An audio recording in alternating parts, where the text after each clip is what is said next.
రాష్ట్ర వ్యాప్తంగా రైతులకి ఈ సీజన్లో ఫర్టిలైజర్ కానివ్వండి, యూరియా కానివ్వండి, డిఏపి ఇవన్నీ కూడా అందించడానికి అనేక ప్రాంతాల్లో సదుపాయాలు ఏర్పాటు చేశాం. ఇక్కడ జీడీసీఎంఎస్ వారి ఆధ్వర్యంలో ఇక్కడ జరుగుతోంది.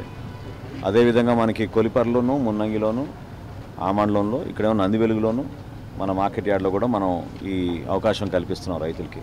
అయితే సహజంగా పాపం కొంచెం ఆందోళనతో ఒకేసారి రైతులు పెద్ద ఎత్తున వచ్చి ఇబ్బంది పడుతున్నారు. ఒక సిస్టమ్ అనేది ఏర్పాటు చేసి ప్రతి ఒక్కరికి టోకెన్ ఇచ్చి ఎప్పుడైతే లోడ్ వస్తుందో ఆ సమాచారం మాకు అందగానే గుంటూరు నుంచి లోడ్ వచ్చే టైం ఆ స్లిప్ మీద రాసి 3:00 3:00కో లేకపోతే 5:00 5:00కో చెప్తే వాళ్ళు కూడా ఆవేదన ఆందోళనతో ఉండకుండా పాపం పనులు చెడగొట్టుకోకుండా ఉంటారు.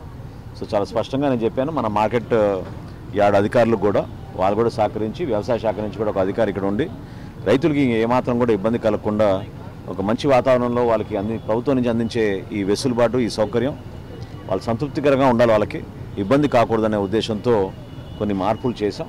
తప్పకుండా ఫర్టిలైజర్ విషయంలో కానివ్వండి, యూరియా విషయంలో ఎక్కడ కూడా రైతులకి ప్రభుత్వం నుంచి అందించే అనేక కార్యక్రమాల్లో భాగంగా వాళ్ళకి ఇబ్బంది కలగకుండా చూసుకునే బాధ్యత మాది. ఒక్క కంప్లైంట్ వచ్చినా కూడా దానిపైన ఖచ్చితంగా స్పందిస్తాం. ఈరోజు కూడా నేను పత్రికలు చూశాను, చూడగానే అందుకనే తెనాలి రాగానే ముందుగా నేను వ్యవసాయ మార్కెట్లో మనకున్న ఈ సదుపాయాన్ని సందర్శించి వాస్తవాలు తెలుసుకున్నాను. రైతులు చాలామంది పాపం ఆందోళనతోటి ఉదయం నుంచి వెయిట్ చేస్తున్నామని చెప్పారు.